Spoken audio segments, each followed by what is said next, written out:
Breaking news Nazi नवां सां share कयूं पिया। मीरपुर माथेले में सांगड़ वासी हिंदू ख़ानदान की गाड़ी जा शीशा टोड़े औरतुनि ऐं ॿारनि मथां तशद्दुद वारो मामलो, जंहिंमें 12 कलाक गुज़रण बावजूद तशद्दुद कंदड़ सूबाई वज़ीर अब्दुल बारी पिताफ़ी जे वेझे माइट डॉक्टर शमशेर पिताफ़ी ऐं ॿियनि जवाबदारनि ख़िलाफ़ कार्रवाई न थी सघी आहे। अहम ख़बर ॿुधाए रहिया आहियूं तव्हांखे मीरपुर माथेले मां, जिथे सांगड़ वासी हिंदू ख़ानदान जी गाड़ी जा शीशा टोड़े औरतुनि ऐं ॿारनि खे तशद्दुद जो निशानो बणायो वियो आहे।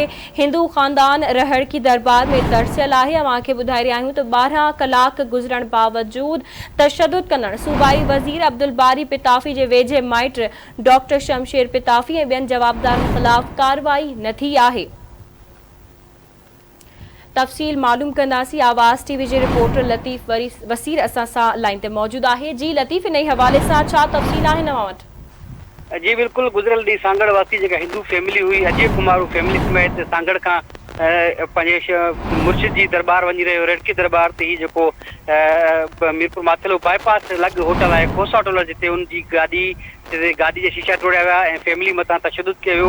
इन वाक़े खे अॼु 12 कलाक गुज़री वञण बावजूद ही जेको जवाबदार आहे शमशेर पिताफ़ी, उन ख़िलाफ़ कार्रवाई न थी सघी। ही सूबाई वज़ीर अब्दुल बारी पिताफ़ी जो ख़ासि रिश्तेदार आहे। ही जेको वाक़ियो पेश आयो आहे ॿारनि पारां का आइस्क्रीम वारी कली ॿाहिरि उछलण ते जेका आहे उन्हनि खे लॻी आहे। जेको जवाबदार आहे, उनखां पोइ इहा मामिलो पेश आयो। ही जेके हिंदू हुआ, इहे जीअं अची रहिया हुआ त मीरपुर माथेलो बाईपास ते उन्हनि खोसा होटल आहे, उते उन्हनि वञी पनाह वरिती। उन अखियुनि ते शायदि जेको आहे उनजो चवणु आहे त औरतूं जवाबदार पोथियूं मेड़ कंदियूं रहियूं, उहे उन्हनि खे इलाज कंदियूं रहियूं, पर उन बावजूद उहे उन ते जेको आहे गाॾीअ ते तशद्दुद कयो वियो। ऐं उन सां गॾोगॾु जेको एसएचओ आहे, उन सां जेका मुंहिंजी ॻाल्हि ॿोल थी आहे, मीरपुर माथेलो थाणे जो एसएचओ वहीद भुट्टो चवणु आहे जवाबदारनि ख़िलाफ़ कार्रवाई करण जे लाइ तयारु आहियूं। जवाबदारनि बिल्कुलु ग़लति अमल कयो आहे ऐं दीवान बिरादरी जेका आहे उहा रेडकी हली वई आहे।